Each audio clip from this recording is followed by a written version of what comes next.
ഉന്നതനായ കർത്താവിന് സ്തോത്രം. എല്ലാ പ്രിയപ്പെട്ടവർക്കും വന്യനായ യേശുവിൻ്റെ നാമത്തിൽ സ്നേഹാവന്ദനം പറയുന്നു. ഇന്ന് പകൽക്കാലം ദൈവജനമായി നമുക്ക് കർത്താവിനെ ആരാധിക്കേണ്ടുന്നതിന് ദൈവസന്നിധാനത്തിൽ കടന്നു വരുവാൻ ഇത്രത്തോളം പേരെ കർത്താവ് നടത്തിയ വഴികളെ ഓർത്ത് കർത്താവിനെ സ്തുതിക്കുകയും ഹൃദയംഗമായി കർത്താവിനെ മഹത്വപ്പെടുത്തുകയും ചെയ്യുവാൻ വഴിയുണ്ട്. കർത്താവിന് സ്തോത്രം. കഷ്ടങ്ങളിലും പ്രയാസങ്ങളിലും നമ്മെ വിട്ടേച്ചു പോകാത്ത നല്ലൊരു കർത്താവിനെ കാലാകാലങ്ങളിലായി സ്നേഹിപ്പാൻ സേവിപ്പാൻ ഇടയായത് തന്നെ ധന്യമായ കാര്യമാണ്. കർത്താവിന് സ്തോത്രം. ലോക മക്കൾക്ക് വേദനകൾ പ്രയാസങ്ങൾ വരുമ്പോൾ നിരാശയിലേക്ക് നീങ്ങും. എന്നാൽ ദൈവജനത്തിന് അങ്ങനെയല്ല, അവർക്ക് പ്രത്യാശ വർദ്ധിച്ചുകൊണ്ടിരിക്കും. ആമേൻ. നമ്മുടെ പ്രത്യാശ എന്നുള്ളതാണ് നമ്മെ നിലനിർത്തുന്നത് എന്നുള്ള കാര്യം മറന്നു പോകരുത്. ലോകത്തിന് തരുവാനും എടുത്തുകൊള്ളുവാനും കഴിയാത്ത ദിവ്യ സമാധാനം അവൻ നമ്മുടെ മേൽ പകർന്നു. മരുഭൂമി യാത്രയിൽ നമ്മൾ നടത്തുന്ന വഴികളെ ഓർത്താൽ കർത്താവിനെ സ്തുതിപ്പാൻ ധാരാളം വഴിയുണ്ട്. കർത്താവിന് സ്തോത്രം. ഹല്ലേലൂയ. സമയം ഞാൻ ദൈർഘിപ്പിക്കുകയില്ല, ചുരുങ്ങിയ മിനിറ്റുകൾ മാത്രം എടുക്കും. അത് കഴിഞ്ഞ് പല കാര്യങ്ങൾ ചിന്തിപ്പാൻ ഉള്ളത് കൊണ്ട് കർത്താവിന് സ്തോത്രം. വളരെ പ്രാർത്ഥനയോടെ ദൈവസന്നിധിയിൽ നമുക്ക് ആയിരിപ്പിക്കാം. കർത്താവിന് സ്തോത്രം. യോഹന്നാന്റെ സുവിശേഷം 5-ാം അധ്യായം അതിന്റെ 2-ാമത്തെ വാക്യം.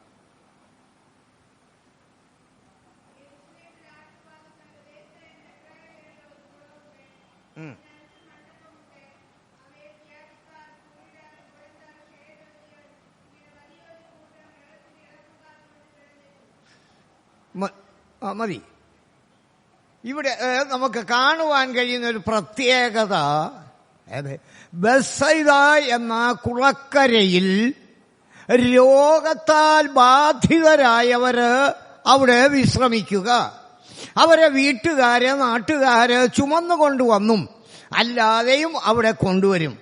എന്നാൽ അവരുടെ എല്ലാവരുടെയും കണ്ണ് കുളം കലക്കുന്നതും അതിലാദ്യം എത്തുപെടുകയും ചെയ്യണം എന്നുള്ള അവസ്ഥയിൽ അവർ വളരെ സൂക്ഷ്മതയോടെ നോക്കിക്കൊണ്ടിരിക്കുന്നു. കാലങ്ങൾ പഴകിയ ഒരു രോഗി അവിടെ ഉണ്ട്. ഹല്ലേലൂയ. യേശു അത്ഭുതം ചെയ്തിട്ടുള്ളതും ജീവിതങ്ങളെ വിടുവിക്കുകയും ചെയ്തിട്ടുള്ളത് എല്ലാം ശബത്തിലാണ്. എന്തുകൊണ്ടെന്ന് ചോദിച്ചാൽ, പരീശന്മാരുടെ ആഴങ്ങളെ തച്ചുടച്ചേച്ച് പ്രമാണം സൃഷ്ടിച്ചവനും അതിന് ഉത്തരവാദിയുമായവൻ അന്ന് ജീവിതങ്ങളെ വിടുവിപ്പാൻ മുൻപോട്ട് നീങ്ങിക്കൊണ്ടിരുന്നു. യേശുവിനൊരു കാര്യമുള്ളത്, നിരാശാഭരിതരായി സകലരും ഉപേക്ഷിക്ക് സകല കൈയും കുഴഞ്ഞു കിടക്കുമ്പോൾ യേശു അവിടേക്ക് ചെല്ലുന്നവനാണ്.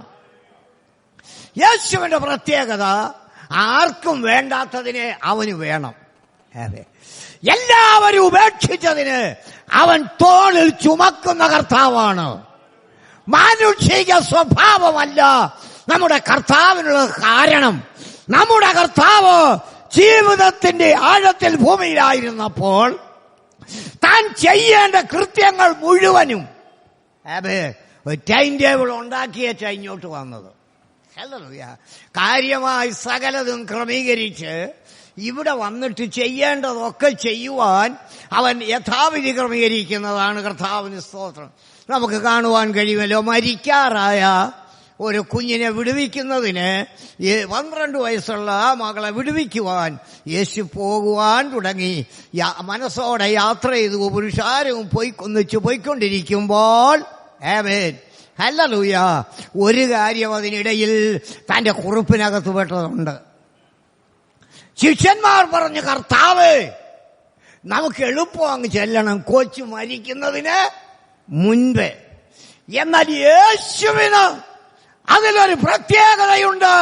നാളുകളായി, നീണ്ട 12 കൊല്ലമായി ഭാരമേറിയ അവസ്ഥ അനുഭവിച്ച് നെടുവീർപ്പിടുന്ന ജീവിതത്ത് ആർക്കും വേണ്ടാതെ സൊസൈറ്റിയിൽ സ്ഥാനമില്ലാതെ പുറംപറമ്പിലായി തളർന്നിരിക്കുന്ന പ്രിയപ്പെട്ടവളെ വിടുവിപ്പാൻ യേശുവിന് പ്രസാദം തോന്നിയിരുന്നു. ആമേൻ. ഹല്ലേലൂയ. യാത്രയുടെ നടുവില് ഒരു കേൾവി കേട്ട് അവൾ യേശുവിനെ തൊടുവാൻ ചെല്ലുകയാണ്. ആമേൻ. ഹല്ലേലൂയ. നിയമാനുസരണം അവൾക്ക് ഈ പരിസരത്ത് വരുവാൻ അവകാശമില്ല, പൊതുമേഖലകളിൽ വരുവാൻ അവകാശമില്ല, വീട്ടിന് ഉള്ളിൽ സ്വാതന്ത്ര്യമില്ല.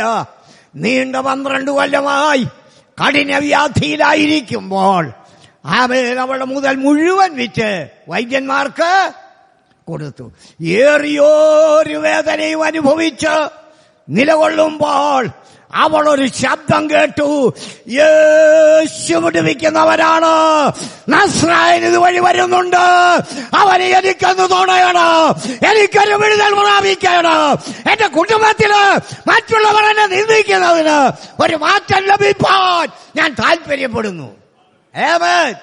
ഇന്ന് പകൽക്കാലം യേശു നമ്മുടെ നടുവിൽ നടക്കുന്നുണ്ട്. ആമേൻ. നമ്മുടെ ആവശ്യങ്ങൾ അവൻ അറിയുന്നുണ്ട്. അവൻ ഓരോരുത്തരുടെ അടുക്കൽ വന്ന് നിന്റെ ആവശ്യം എന്താണെന്ന് ചോദിക്കുന്നവനാണ്. ഇന്ന് പകൽക്കാലം യേശു നടക്കുന്നു. നമുക്കവനെ ഒന്ന് തൊടാനേ. ആമേൻ. ഹല്ലേലൂയ. പലരും ആമേൻ മുട്ടുന്നുണ്ട്, തൊടുന്നുണ്ട്, ഉരുമുന്നുണ്ട്, ഉന്തും തള്ളിൽ കൂടെ കടന്നു പോകുന്നു. മനഃപൂർവമായി നമുക്ക് യേശുവിനെ ഒന്ന് തൊടാൻ ഏൽപ്പിക്കാം. ഹല്ലേലൂയ. മറ്റുള്ളവർ മനഃപൂർവമായിട്ടല്ല, അവരുടെ യാത്രയിൽ യേശുവിനെ മുട്ടുന്നുണ്ട്. യേശുവിനെ അങ്ങനെ മുട്ടിയത് കൊണ്ട് സൗഖ്യം വരികയില്ല. അവൻ ഉരുമ്പിനി അതിനിടയിൽ കൂടി പോകുന്നുണ്ട്, വിടുതൽ വ്യാപരിക്കയില്ല. നീ യേശുവിനെ മനസ്സോടെ തൊടുവാൻ തീരുമാനമെടുക്ക, അപ്പോഴാണ് വിടുതൽ വ്യാപരിക്കുന്നത്. ഇന്ന് പകൽക്കാലം ഹല്ലേലൂയ മാനുഷിക ഭുജത്തിന് കഴിയാത്തത് വൈദ്യശാസ്ത്രങ്ങൾ പരാജയപ്പെടുന്നതിന് പരാജയമല്ല, വിജയകരമായി നടത്തുവാൻ കഴിയുന്ന അദൃശ്യനായ ഒരുവന് ഇവിടെ ഉണ്ട്. ആമേൻ. നമുക്കവനെ ഒന്ന് തൊടാനായിട്ട് ഏൽപ്പിക്കാം. ഹല്ലേലൂയ. അവൾ തൊട്ടതും അവൾ സൗഖ്യം പ്രാപിച്ചതും നമുക്ക് കാണുവാൻ കഴിയുന്നു. ഹല്ലേലൂയ. ജനം പറഞ്ഞു കാണും. ഹല്ലേലൂയ. ആമേൻ. എന്താണ്? ഹല്ലേലൂയ. ആമേൻ. അവള് തൊട്ടു. നിയമാനുസരണം തൊടുവാൻ അവകാശമില്ല, വിശുദ്ധന്മാരുടെ മേൽ തൊടുവാൻ അവകാശമില്ല. ഹല്ലേലൂയ. ആമേൻ. ആമേൻ. വിശുദ്ധന്മാരുടെ മേൽ തൊടാൻ അവകാശമില്ല, മറ്റൊരു വ്യക്തിയെ തൊടാനും അവകാശമില്ല. എന്നാൽ വിശുദ്ധനെ തൊട്ടാൽ അശുദ്ധൻ വിശുദ്ധനാകുക. ആമേൻ. യേശുവിന്റെ പ്രവൃത്തി അതാണ്. അല്ലേ? അശുദ്ധനായ ഒരാൾ യേശുവിനെ തൊട്ടാൽ അവൻ ആരാകും? വിശുദ്ധനാകും. ഹല്ലേലൂയ. യേശുവിനെ തൊട്ടതിനാൽ അവൾക്ക് അശുദ്ധി അല്ല, വിശുദ്ധിയുടെ ശ്രേഷ്ഠതയിൽ നീങ്ങി. ഹല്ലേലൂയ. അപ്പോൾ ശിഷ്യന്മാർ പറയുന്നത് എന്താണ്? കർത്താവേ, ഇങ്ങനെ സമയം പോക്കി നിൽക്കുവാനുള്ള അവസരമില്ല. കാര്യം കൊച്ചവിടെ മരിക്കുന്നതിന് മുമ്പേ നമുക്കവിടെ ചെല്ലണം. ഹല്ലേലൂയ. യേശുവിന്റെ പ്രോഗ്രാം അതല്ല. ആമേൻ. വേദനിക്കുന്ന ജീവിതത്തെ വിടുവിച്ച് അങ്ങോട്ട് ചെല്ലണം. കൊച്ചു മരിക്കുകയല്ല, അവൻ ഉറങ്ങുകയാണെന്ന് പ്രസ്താവിപ്പാൻ അധികാരമുള്ളവനാണ് കാര്യങ്ങൾ പ്രസ്താവിക്കുന്നത്. അവന്റെ ഓരോ വാക്കുകളും അധികാരത്തോടെയാണ്. യേശു പറയുകയല്ല, അവൻ കൽപ്പിക്കുന്നവനാണ്. അവന്റെ കൽപ്പനയിൽ സാത്താന്റെ കോട്ടകൾ മുഴുവൻ തകർന്ന് തരിപ്പണമാകും. ദൈവമക്കളെ, ഹല്ലേലൂയ, നമ്മുടെയും സ്വഭാവം എന്തായിരിക്കണം എന്ന് ചോദിച്ചാൽ സാത്താന്റെ മേൽ അധികാരത്തിന്റെ കൽപ്പന പറയുവാൻ ദൈവമക്കൾ തയ്യാറായിരിക്കണം. ഹല്ലേലൂയ. സാത്താൻ ശക്തനാണ്, ബലമുള്ളവനാണ്. എന്നാൽ നമുക്കൊരു കാര്യമുണ്ട്, അധികാര സ്വർഗം നമുക്കാണ് തന്നിരിക്കുന്നത്. അധികാരം പ്രാപിച്ച ദൈവത്തിന്റെ പൈതല്, അധികാരത്തിൽ ഉറച്ചു നിന്നും കൊണ്ട് നീ സാത്താനോട് കൽപ്പന അയക്കണം. ഹല്ലേലൂയ. പൗലോസ് മുഷിഞ്ഞ് നോക്കി അതിനെ ശാസിച്ചു. ഹല്ലേലൂയ. അതാണ് ദൈവത്തിന്റെ വചനത്തിന്റെ പ്രമാണം. അതേ ഉള്ളൂ. പിടിക്കാനും തല്ലാനും തലമുടിയെ പിടിക്കാനും ഒന്നും പ്രമാണമില്ല. എന്തു മാത്രമേ ഉള്ളൂ? അവൻ ശാസിക്കണം, കൽപ്പന അയക്കണം. യേശുവിന്റെ നാമത്തിലുള്ള കൽപ്പനയെ തിരസ്കരിക്കുവാൻ സാത്താന് സാധ്യമല്ല. കാര്യം പരാജയപ്പെട്ടവനാണ് സാത്താൻ. അവന്റെ കയ്യിൽ നിന്ന് ആയുധം പിടിച്ചു മേടിച്ച് നമ്മുടെ കയ്യിൽ തന്നിരിക്കുക. ഈ ആയുധം മേടിച്ച് കയ്യിൽ തന്നാലും നമ്മൾ പിന്നെയും പേടിച്ചിരിക്കുക. ഹല്ലേലൂയ. ഇസ്രായേലിന്റെ യുദ്ധത്തിൽ ആർക്കും ഇസ്രായേലില് ഒരു കൊച്ചുപിച്ചാത്തി പോലും കറുപ്പിച്ചാത്തി പോലും കയ്യിലില്ലാതിരിക്കുമ്പോൾ ആയുധം ലഭിച്ച 2 പേര് മാത്രമേ ഉള്ളൂ, ശൗലും അവന്റെ മകനായ യോനാഥാനും. ആമേൻ. ദൈവമക്കളെ, ദേശത്തിന്റെ നടുവില് ശത്രു ദൈവജനത്തെ തകർക്കുവാൻ വരുമ്പോൾ കഴിഞ്ഞ നാളുകളില് ഉപവസിച്ചും പ്രാർത്ഥിച്ചും മുട്ടിന്മേലിരുന്ന് കരഞ്ഞും കൊണ്ട് ദൈവസന്നിധിയിൽ നിന്ന് പ്രാപിച്ചെടുത്ത ആയുധം അവിടെ വെച്ചേക്കാനുമല്ല, അവ നിരശീലയില് ഒതുങ്ങി വെക്കുവാനുമല്ല, യുദ്ധക്കളത്തിൽ നിന്ന് അവനോട് പൊരുതുവാൻ ദൈവം നിന്റെ പക്കൽ ഏൽപ്പിച്ചതാണെങ്കിൽ അതിനുവേണ്ടി തയ്യാറായിരിക്കണം. ഹല്ലേലൂയ. ആമേൻ. ആമേൻ. ഇവിടെ നാം വായിച്ച വേദഭാഗത്തിലേക്ക് മടങ്ങി വരികയാണ്. ഹല്ലേലൂയ. 2 കാര്യമാണ് അവിടെ. ഹല്ലേലൂയ. ഇസ്രായേലിന്റെ കാലയളവിലെ യഹൂദന്മാരുടെ പലതിനും മാറ്റം വന്നു. ഇവിടെ നാം വായിക്കുന്നത് യഹൂദന്മാരുടെ ഒരു പെരുന്നാള്. ലേവ്യ പുസ്തകത്തിൽ 23-ാം അധ്യായം 1-2 വാക്യങ്ങൾ വായിക്കുമ്പോൾ ഹല്ലേലൂയ, അത് യഹോവയുടെ പെരുന്നാളായിരുന്നു. യഹോവയുടെ പെരുന്നാളല്ല, ഇപ്പോഴെന്തോവായി? ഒരു ഗ്രൂപ്പുകാരുടേതായി മാറി. ഇപ്പം നമ്മുടേതുമൊക്കെ അങ്ങനെ. ഹല്ലേലൂയ. കാര്യം എന്താണെന്ന് ചോദിച്ചാൽ, പണ്ടത്തെ ആരാധനയൊക്കെ കർത്താവിന് പ്രസാദം വരുമാറ് ആത്മാവിൽ ആരാധിച്ച് അവൻ ദൈവത്തെ മഹത്വപ്പെടുത്തിക്കൊണ്ടിരുന്നു. ഇപ്പോൾ കാണുവാൻ കഴിയുന്നത് യേശുവിന്റെ കാലത്തെ പോലെയാണ്. അല്ലെ, പണ്ടൊക്കെ കൺവെൻഷൻ നോട്ടീസ് അടിച്ചാൽ സുവിശേഷ മഹായോഗമെന്നാണ്. ഇപ്പം കൊയ്ത്തായി, വിളവായി, തീകത്തീരായി, ചൂട്ടുകറ്റകത്തീരായി, ഇത് ബലൂണിന്റെ പുറത്ത് കയറിയിരിക്കുന്നതായി, ഇങ്ങനെയുള്ള മീറ്റിങ്ങുകളായിട്ട് മാറിയിരിക്കുകയാണ്. എന്നാൽ അത് പ്രമാണത്തിൽപ്പെട്ടത് അല്ല. സാത്താനെ പരാജയപ്പെടുത്താൻ നീ എന്ത് ചെയ്യണം? തെർമോപ്ലാക്ക് മേടിച്ച് പിശാചിനെ ഉണ്ടാക്കി അതിന്റെ പുറത്ത് കയറി ഇരുന്നാൽ എന്തോ ഇല്ല, പിശാച് ഓടിപ്പോകത്തില്ല. നിന്റെ കാല് ഇതിന്റെ പുറത്ത്, നീ അതിനകത്ത് അപ്പളം കൊട്ടിട്ട് ഇരിക്കാമെന്നുള്ളതേ ഉള്ളൂ, പ്രയോജനമുണ്ടാകത്തില്ല. ഹല്ലേലൂയ. ഇന്നത്തെ അനേക സ്റ്റേജുകളും കർത്താവ് യെരൂശലേമിൽ വന്നപ്പോൾ, അവൻ അവിടെ വന്നപ്പോൾ എന്താണ്? അവരുടെ യഹൂദന്മാരൊരു പെരുന്നാളിന്. ഹല്ലേലൂയ. എന്നാൽ ലേവ്യ പുസ്തകം പറയുന്നത് എങ്ങനെയാണെന്ന് ചോദിച്ചാൽ, ഒന്ന് വായിച്ചേരെ. 23-ന്റെ ലേവ്യ 23-ന്റെ 1-ാമത്തെ വാക്യം.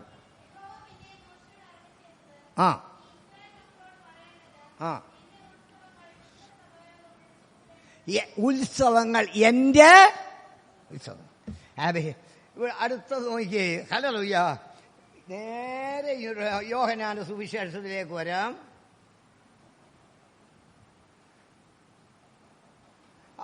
5-ാം അധ്യായം 1-ാമത്തെ വാക്യം. യഹൂദന്മാരുടെ ഒരു, ഓർത്തുകൊള്ളണം, നാം ലേവ്യ പുസ്തകത്തിൽ വായിച്ചത് ആരുടെ ഉത്സവമാ? യഹോവയുടെ ഉത്സവം. കാര്യം, ഈ ഉത്സവത്തിന്റെ മുഴുവൻ ഉത്തരവാദിയും നടത്തിപ്പുകാരനും ആരാണ്? സർവശക്തനായ ദൈവം. ആമേൻ. എന്നാൽ കാലങ്ങൾ കഴിഞ്ഞ് കർത്താവ് വന്നപ്പോൾ ഈ ഉത്സവം ആരുടേതായി? യഹൂദന്മാരുടെ ഉത്സവമായി. ഹല്ലേലൂയ. ആമേൻ. ഇതല്ലേ ഇന്ന് ക്രൈസ്തവ സഭയിലും പെന്തക്കോസ്തിനകത്തും വന്നിരിക്കുന്നത്. ഇതിനെല്ലാം ഹൃദയംഗമായ ഒരു മാറ്റം ഉണ്ടായെങ്കിൽ മാത്രമേ കാര്യം ശരിയാകത്തുള്ളൂ. ഹല്ലേലൂയ. യേശു യഹൂദന്മാരുടെ ഉത്സവത്തിൽ പോവുകയാണ്. ശിഷ്യന്മാരെ ആരെയും കൊണ്ടുപോകാത്ത ഒരു യാത്രയുണ്ടെങ്കിൽ ഇതേ ഉള്ളൂ, ബെത്സയിദാ കുളക്കര. കാര്യം, ഈ ബെത്സയിദാ കുളത്തിൽ ഹല്ലേലൂയ കിടക്കുന്നവരെല്ലാം കരയ്ക്ക് കിടക്കുന്നവർ അത്ഭുതം കണ്ടതാണ്. അവർ താൻ സൗഖ്യമാക്കുവാൻ പോകുന്ന ആളാണ് ഏറ്റവും കൂടുതൽ അത്ഭുതം കണ്ടിട്ടുള്ളത്. കുറഞ്ഞത് ഹല്ലേലൂയ എല്ലാ ദിവസവും 360 ദിവസത്തിൽ ശബത്ത് ഒഴിച്ച് ശബത്തിൽ എന്തോമില്ല, ആർക്കും വിടുതലുമില്ല, സൗഖ്യവും ഇല്ല. 52 ശബത്തൊഴിച്ചാലുള്ള ഓരോ വർഷങ്ങൾ കൂട്ടിയിട്ട് നോക്കൂ.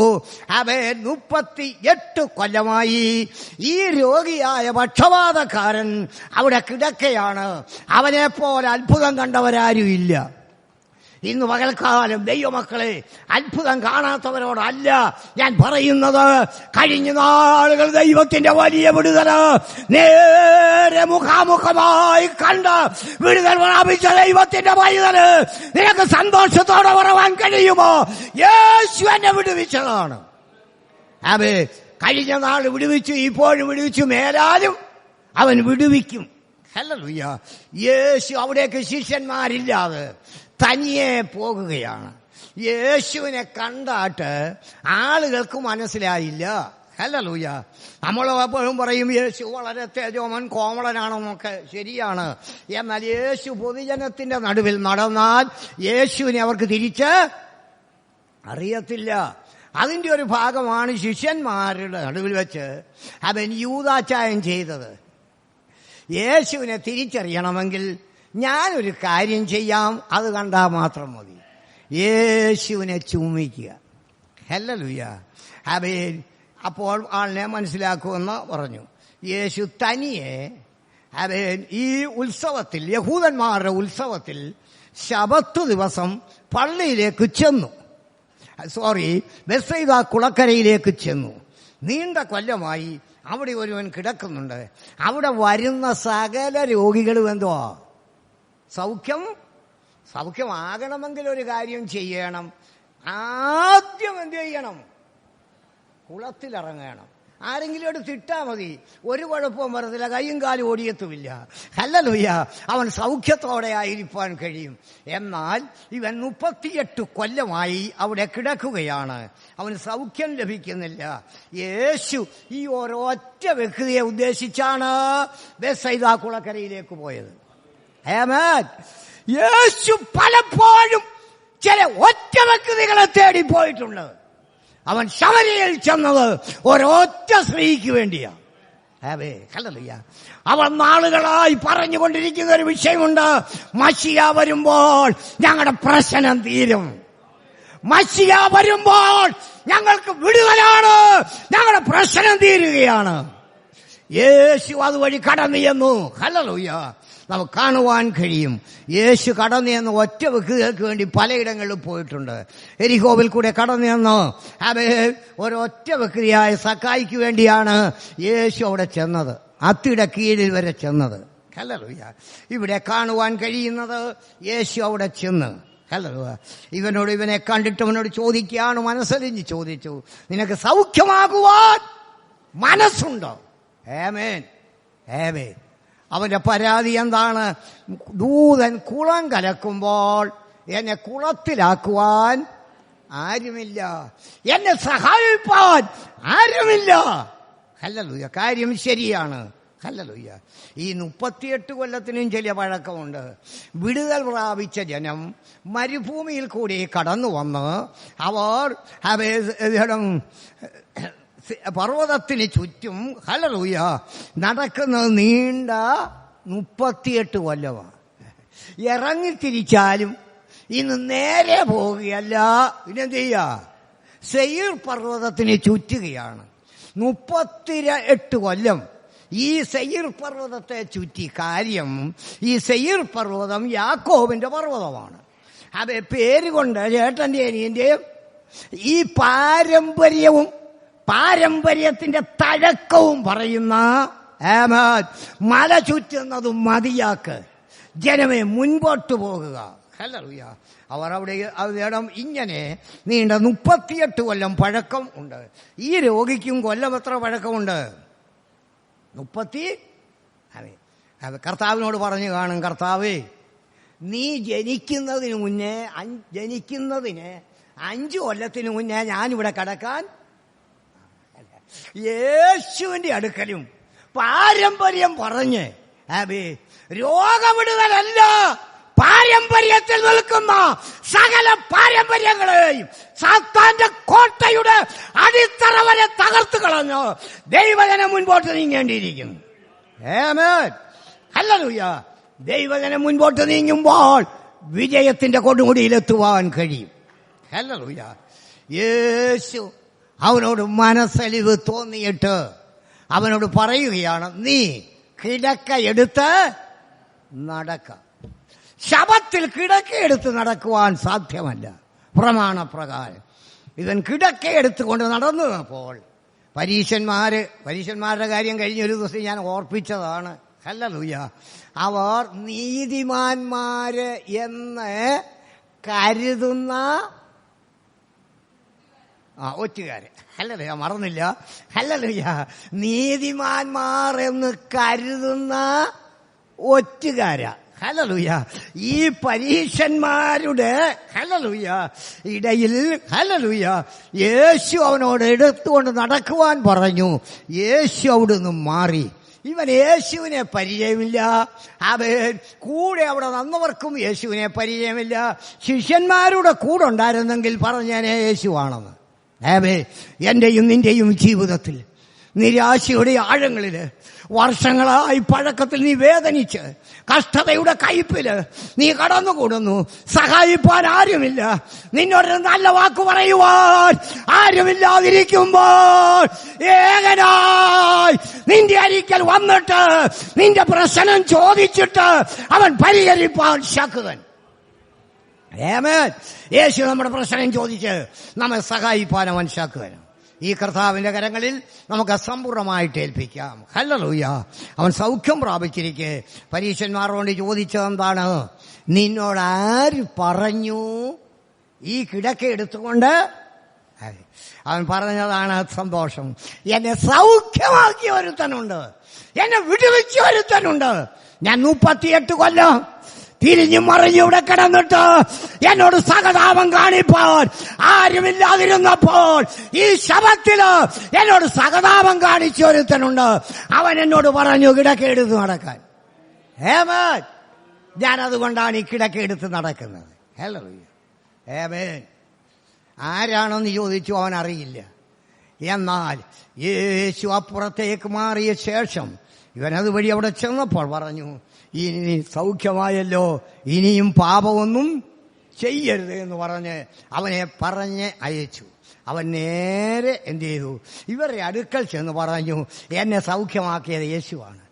യേശുവാണെന്ന് അവൻ അറിയുവാൻ കാര്യമെന്തെന്ന് ചോദിച്ചാൽ, ഇനിയും നീ പാപം ചെയ്യരുത്, ഞാൻ നിന്നെ സൗഖ്യമാക്കി, നീ വിടുതൽ പ്രാപിച്ച വിടുതലിന്റെ സന്തോഷത്തിൽ നടക്കുവാൻ പറഞ്ഞു അവനോട് ആലോചന കൊടുത്തവനെ ഉപദേശത്തിൽ നിലനിർത്തിയപ്പോൾ അവന് മനസ്സിലായി, യേശു അല്ലാതെ ആരും വിടുവിക്കുന്നവനില്ല. ഇന്ന് പകൽക്കാലം വിടുവിക്കുന്ന ഒരു യേശുമായി നമുക്ക് ബന്ധം പുലർത്താം. അവൻ വിടുവിക്കുന്ന യേശുമായി നമുക്ക് സന്തുഷ്ടിയിലെത്താം. അങ്ങനെ ദൈവമായ കർത്താവിന്റെ വിടുതൽ നമ്മിൽ പ്രാപിച്ച് പാരമ്പര്യങ്ങളെ മാറ്റിക്കളഞ്ഞ് ജയകരമായ ജീവിതം ചെയ്യുവാൻ കർത്താവ് സഹായിക്കട്ടെ. അതിനായി ഹൃദയമായി നമുക്ക് പ്രാർത്ഥിക്കാം. എന്നെയും ഓർത്ത് പ്രാർത്ഥിക്കണമേ. ഹല്ലേലൂയ. കർത്താവിന്റെ ബലമുള്ള കരങ്ങളിൽ ഏൽപ്പിക്കുകയാണ്. പ്രത്യേകാല് നിങ്ങളുടെ പ്രാർത്ഥന ഞാൻ ആർജിക്കുകയാണ്. കാരണം അത് തളർന്നു പോകുന്ന ലോകത്തിൽ, ഇല്ലായ്മ വന്നു പോകുന്ന ലോകത്തിൽ, സാത്താന്റെ പോരുള്ള ലോകത്തിൽ ജയകരമായ ജീവിതം ചെയ്യുവാൻ ഹല്ലേലൂയ നിങ്ങളുടെ പ്രാർത്ഥനയെ ചോദിക്കുന്നു. ഞാൻ എൻ്റെ വാക്കുകൾ നിർത്തുന്നു. കർത്താവ് നമ്മെ സഹായിക്കും.